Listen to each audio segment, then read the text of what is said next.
جو لوگ کمزور ذہن رکھتے ہیں ساری زندگی فیصلہ ہی نہیں ہوتا، کوئی ڈرتے رہتے ہیں، سہمے سہمے وقت گزارتے ہیں، اپنے آپ کو فکری یہ جو ایمان ہوتا ہے یہ بندے کو طاقتور کرتا ہے، بندہ مضبوط ہو جاتا ہے۔ مجھے بتائیے نا، جب ایمان پکا ہو کہ روزی دینے والا اللہ ہے تو پھر بندہ کسی مالدار آدمی کے پیچھے کبھی بھاگتا ہے، کبھی کسی بڑے آدمی سے ڈرتا ہے؟ جب اسے پتا ہو کہ عزت اور ذلت اللہ کے دستے قدرت میں، پھر وہ سیاستیں، سازشیں یہ کام کرتا ہے۔ تو پہلے تو مضبوطی ایمان درکار ہے ہمارے بچوں کے اندر، ہمارے مزاجوں کے اندر۔ جب تک وہ مضبوطی ایمان، حضرت مولا علی شیر خدا کرم اللہ تعالی وجہ الکریم ایک دفعہ بڑے علیل ہو گئے، کمزوری آ جاتی ہے، بندہ بیمار ہو جاتا ہے۔ تو ہمارے ہاں بیمار لوگ بعض اوقات ایسا جملہ بولتے ہیں جو کفر کے زمرے میں چلا جاتا ہے۔ آپ پریشان ضرور ہیں، تکلیف میں ضرور ہیں، لیکن آپ بات وہی کریں گے جو شریعت اجازت دیتی ہے۔ حضرت علی شیر خدا شدید علیل تھے، ایک صحابی تیمارداری کرنے گئے تو حضرت مولا علی کا چہرہ دیکھ کے پریشان ہو گئے، کہنے لگے آپ تو بڑے سخت علیل ہیں، اللہ خیر کرے، اللہ تعالیٰ آپ کو صحت دے۔ تو حضرت علی کہنے لگے تو فکر نہ کر، مجھے اس بیماری سے کچھ بھی نہیں ہوگا۔ نے کہا کیوں؟ فرمانے لگے مجھے نبی پاک علیہ السلام نے فرمایا تھا علی اس وقت دنیا سے جاؤ گے جب داڑھی خون سے رنگین ہو جائے گی،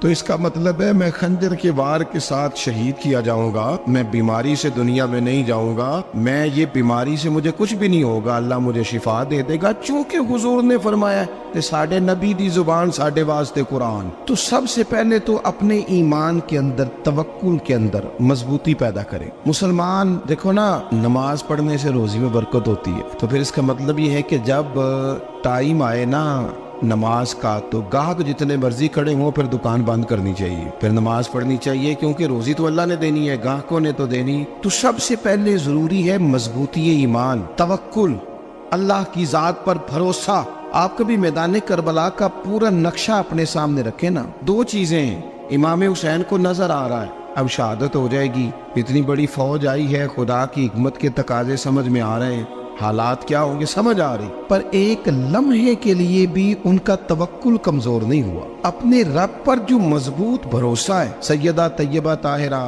حضرت فاطمہ الزہرا رضی اللہ تعالیٰ عنہا اونٹ کے بالوں کی بنی ہوئی چادر اوڑھ کر چکی پیس رہی تھی۔ یہاں بیویاں بڑا روتی ہیں، غریبی بڑی ہے، بڑی غریب بھی ہے، حالانکہ اب کون بندہ پیوند والے کپڑے پہنتا ہے جی؟ اب تو بڑی مشکل سے وہ لوگ ملتے ہیں جو جوتا ٹوٹ جائے تو گانٹھ کے پہنے، ورنہ تو نئے جوتے آ جاتے ہیں۔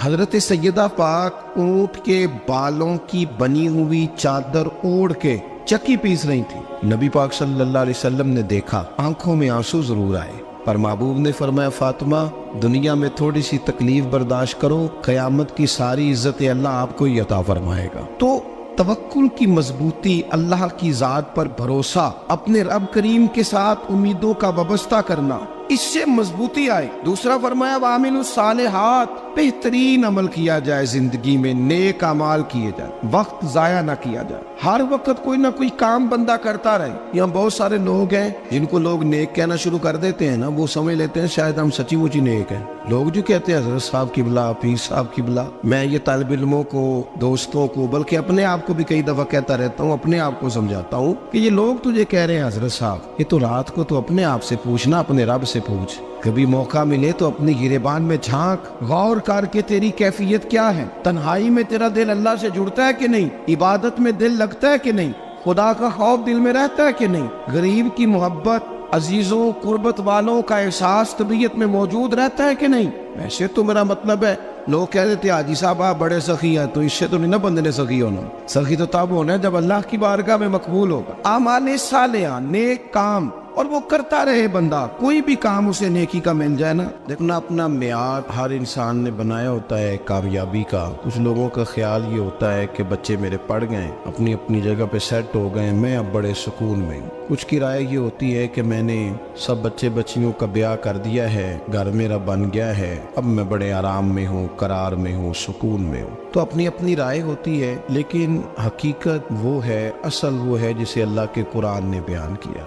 اللہ کریم نے فرمایا والعصر، اے محبوب علیہ السلام ہمیں آپ کے زمانہ مبارکہ کی قسم ہو، ان الانسان لفی خسر، فرمایا بے شک انسان خسارے میں، نقصان میں۔ اپنے تئیں کوئی دعویٰ کر لیتا ہے، آپ دیکھتے ہیں کہ بہت سارے لوگوں کے دعوے اپنے اپنے ہوتے ہیں نا۔ کسی بھی طالب علم سے آپ پوچھیں پیپر دے کے آئے تو پیپر کیسا ہوا ہے، تو کیا کہتا ہے؟ جب کینڈیڈیٹ الیکشن لڑتے ہیں تو رات کو جب وہ سوتے ہیں تو سارے جیت کے ہی سوتے ہیں، ان کو سب یہی کہتے ہیں کہ لوگ سارے تیرے ساتھ ہی ہیں. حالات، یہ جتنے بادشاہ حکمران ہوتے ہیں ان کے بگڑنے کی بنیادی وجہ ہوتی ہے کہ یہ خوش فہمیوں میں مبتلا ہوتے ہیں. ہم میں سے بھی ڈھیر سارے لوگ ہیں جو خوش فہمیوں میں مبتلا ہیں. کچھ کہتے ہیں جناب ہماری نسبت بڑی تگڑی ہے. بھئی نسبت تو امام حسین سے تگڑی تو کسی کی نہیں نا. تو ساری رات نماز پڑھتے تھے، روزے رکھتے تھے، اللہ کو یاد کرتے تھے. آپ خالی نسبت پر بیٹھ کر عمل چھوڑ جائیں تو یہ کیسے ممکن ہے؟ تو اپنے اپنے تئیں لوگوں نے معیار کامیابی کے قائم کر لیے ہیں. اللہ فرماتا ہے کہ محبوب مجھے قسم ہو زمانے کی، انسان نقصان میں، یہ دن بدن جو وقت گزار رہا ہے تو اس کا نقصان، اس کا خسارہ، اس کا گھاٹا بڑھتا جا رہا ہے روز نقصان میں. کتنا کتنا عمر کا حصہ لوگوں نے ضائع کر دیا، کتنے کتنے بہترین لوگ تھے لیکن روزی روٹی کے پیچھے وقت سارا برباد ہو گیا. یہ رزق حلال کے لیے دوڑ دھوپ ہو وہ تو بڑی بات، لیکن تکبر کے لیے اور خواہشات، بیجا خواہشات کی تکمیل کے لیے، ایک دوسرے سے آگے بڑھنے کے لیے بڑا وقت ضائع کیا لوگوں. اچھا کوئی بھی نہیں جیتا، خاندانوں میں بھی کوئی نہیں جیتا، برادریوں میں بھی کوئی نہیں جیتا، پر لڑائی ساری زندگی کی ہے. میں نے آگے گزرنا، میں نے آگے، حالانکہ کوئی کسی کو جیتنے دیتا ہی نہیں. اپنے اپنے تئیں لوگوں نے معیار قائم کیے کامیابی کے. اللہ فرماتے ہیں بے شک انسان نقصان میں ہے، لیکن جس میں 4 خوبیاں پائی جائیں اللہ کا قرآن کہتا ہے وہ بندہ کامیاب ہو. کون کون سی؟ الا الذین آمنوا. سب نقصان میں نہیں سوائے ان لوگوں کے جو ایمان لائے. سب سے پہلے کیا کرے؟ ایمان ہو اس کے پاس، مضبوط ایمان. وعملوا الصالحات، اور ایمان بھی لائے اور نیک کام بھی کرے. اور صرف نیک کام نہ کرے، وَتَوَاصَوْا بِالْحَقِّ، لوگوں کو حق بات کی نصیحت بھی کرے. اور ظاہر ہے سچ بولے گا، حق بولے گا تو بڑے لوگوں کے مفادات کو ٹھیس پہنچے گی، کچھ لوگوں کو تکلیف بھی ہوگی. تو اب جب تکلیف ہوگی تو پھر مصیبت بھی آئے گی. تو اگر حق بات کہنی ہے تو پھر کیا کرے؟ وَتَوَاصَوْا بِالصَّبْرِ، اور ایک دوسرے کو صبر کی بھی وصیت کرے. 4 چیزیں پائی جائیں، ایمان، اعمال صالحہ، حق کی نصیحت، اس رستے میں آنے والی تکلیف پر صبر. اگر یہ 4 چیزیں میسر آتی ہیں تو اللہ کا قرآن کہتا ہے بندہ کامیاب ہے. اور اگر یہ 4 چیزیں نہیں تو پھر کوئی بندہ جتنا مرضی دعویٰ کرے، جتنا مرضی شور کرے، جتنا مرضی اعلان کرے، وہ کامیاب ہو سکتا. سب سے پہلے تو اپنا ایمان پکا کرے. یہ جو کچی پکی باتیں کرتے ہیں نا لوگ، مسلمان جو ہوتا ہے نا، مسلمان وہ لاوارث نہیں ہوتا، وہ وارث والا ہوتا ہے. اس کا رب ہر وقت اپنی رحمت سے اس کی حفاظت کرتا ہے. مسلمان ہر وقت نبی پاک علیہ السلام کے نگاہ کرم میں رہتا ہے. اسے کمزور باتیں نہیں کرنی چاہیے کہ میرے کو پیچھے چڑھ گیا تو پتہ نہیں کیا ہو جائے گا، برادری مخالف ہو گئی تو پتہ نہیں کیا ہو جائے گا، سچ بول دوں گا تو لوگ پتہ نہیں مجھے مار دیں گے. ایسا ہو نہیں سکتا. چھری حضرت ابراہیم چلائے بھی نا تو حضرت اسماعیل کے حلق پہ چلنا اس نے تب بھی ہے جب اللہ حکم کرے گا. تو اللہ کی حکمت ہوگی، حکمت الہی ہوتی ہے تو کوئی کام ہوتا ہے، ورنہ ہوتا. تو اپنی طبیعت میں مضبوط ایمان، توکل، اللہ پہ بھروسہ، مضبوطی افکار کی، کچی باتیں نہیں. دیکھو نبی پاک صلی اللہ تعالی علیہ وسلم نے فرمایا نیکی کو کبھی حقیر نہیں سمجھنا، کبھی حقارت سے نہیں نیکی کرنی کہ یہ بڑی چھوٹی ہے تو میں اس کو کروں. آپ فرمایا کبھی حقیر نہ سمجھنا، نیکی کا کام جو بھی ملے کر دینا. فرمایا اگر بھائی سے مسکرا کے ملو گے بنا تو اس پر بھی اللہ تمہیں صدقے کا ثواب عطا کرے گا. ہم تو اس دین سے کے ماننے والے ہیں جو کہتے ہیں تو گلی سے روڑا اٹھا دے، کانٹا اٹھا دے، کسی کی تکلیف دور کر دے، کسی اس پر گنجائش کر دے، کسی کے لیے آسانی کر دے. جو بھی خیر کا کام میسر آئے پورے دن میں اسے چھوڑے نہیں.